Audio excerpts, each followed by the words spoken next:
Oke, kembali lagi. Saya akan memulai pembahasan nomor 3. Ini tetap terkait dengan soal tumbukan lenting sempurna. Oke, bisa diperhatikan pertanyaannya. Bagaimanakah kecepatan akhir kedua benda yang bertumbukan jika massa kedua benda itu sama dan salah satu benda pada mulanya diam? Nah, ini saya analogikan seperti pada gambar yang kalian lihat. Ada benda satu, benda satu yang bergerak ke kanan dengan kecepatan 20 meter per second, benda duanya yang diam. Nah, yang benda satu dan benda dua memiliki massa yang sama. Kedua massa sama ya. Nah, bagaimana kita menyelesaikan ini secara cepat dan tepat? Seperti konsep sebelumnya, jika kasus ini berlaku pada tumbukan lenting sempurna, nah, kan kita akan belajar tumbukan lenting sempurna ini, ingat ya, lenting sempurna dan kedua massa benda sama, maka kita tidak perlu berpikir panjang. Ya, tanpa perlu menghitung. Jadi, kecepatan benda satu, jadi setelah benda satu ini menemuk benda dua, maka benda satu yang akan diam. Sehingga kecepatan benda satu setelah bertumbukan jadi 0. Sementara benda dua inilah yang akan bergerak dengan kecepatan dari benda satu. Jadi 20 meter per second. Kemana arahnya? Bergerak ke kanan atau searah dengan pergerakan benda satu yang menabrak. Jadi gampang sekali jika kasusnya tumbukan lenting sempurna dan massa yang sama, pasti tinggal tukar saja kecepatannya. Ingat, arahnya itu bagaimana? Sesuaikan dengan arah benda yang menabrak. Itu saja, selesai. Kemudian saya lanjut di nomor 4. Bisa cek ke bawah. Oke.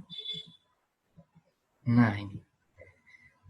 Kasusnya itu sama seperti nomor 2. Cuman sekarang kan dianalogikan dengan massa benda A, massa benda B, begitu ya. Jadi contohnya seperti dua benda A dan B, massanya sama ya, 2 kg, bergerak berlawanan arah dengan kelajuan masing-masing 4 meter per second dan 2 meter per second. Jika benda A bertumbukan dengan benda B secara lenting sempurna, nah, berapakah kecepatan akhir benda A dan B? Sama seperti tadi.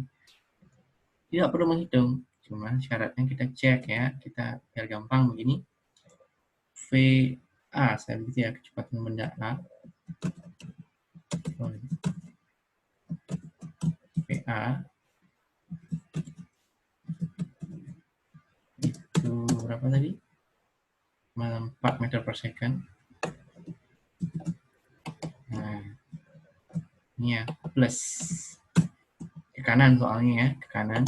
Kemudian VB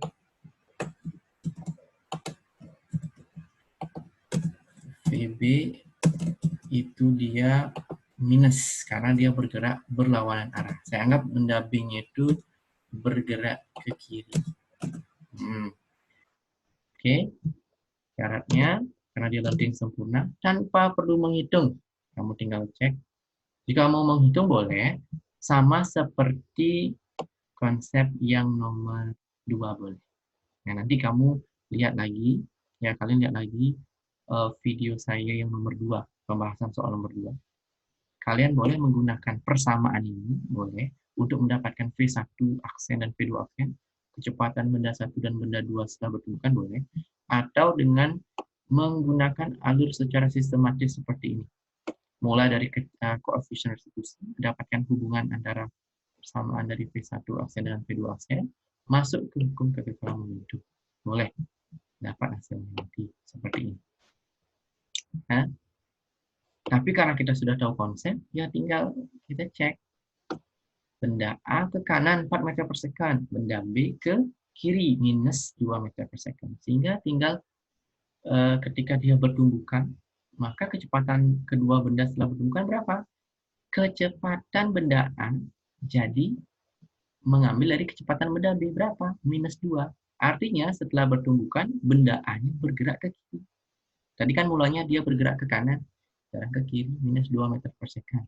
Terus benda B bagaimana? Tinggal ambil kecepatan dari benda A 4 meter per second. Bergerak ke kanan. Selesai sudah.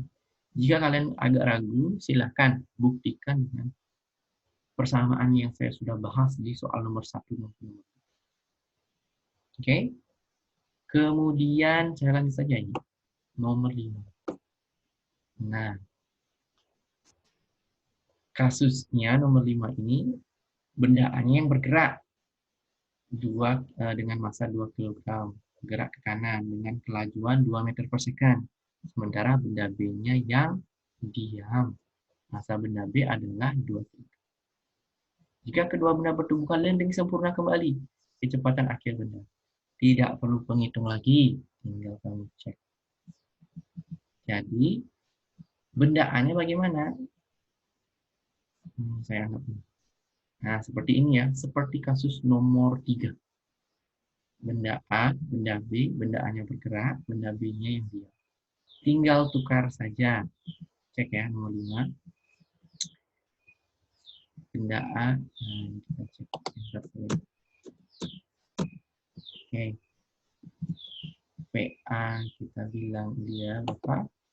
2 meter per second. Sementara PB-nya dia diam. Kalau diam berarti 0. Oke. Bagaimana hasilnya setelah bertumbukan? Ya, setelah bertumbukan bagaimana? Tidak perlu menghitung. Tinggal kalian tukar saja kecepatannya. Jadi benda A setelah bertumbukan akan diam, VA-nya 0, VA aksennya 0 ya. Sementara benda B, PB aksennya ya, VA aksennya 0, dia sorry.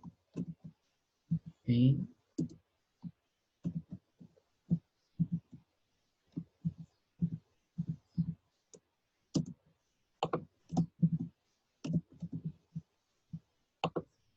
VA aksennya 0 atau bilangnya kita diam. Sementara benda B-nya akan mengambil kecepatan dari benda A. Berapa?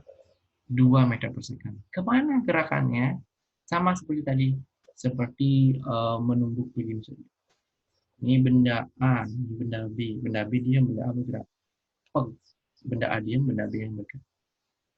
Jadi arah benda B sesuai dengan tumbukan arah benda A. Layaknya bermain biliar. Jadi bola putih yang bergerak, bola yang satu yang dituju itu yang ketika ditumbuk benda putih bola putihnya diam, bola yang lain itu yang bergerak. Begitu. Saya rasa saya cukupkan dulu untuk pembahasan nomor 3, 4, dan 5. Jika kalian paham sudah konsepnya, tidak perlu menghitung. Sangat cepat dan efisien jika kalian pahami. Ingat, kasus ini hanya berlaku untuk tumbukan landing sempurna dengan massa yang sama. Ya, jika massanya beda, akan dibahas sesuai dengan konsep soal nomor 2 dan nomor 3. 1, 2, 3. Sama. Oke, saya akhiri. Tetap tonton channel YouTube saya.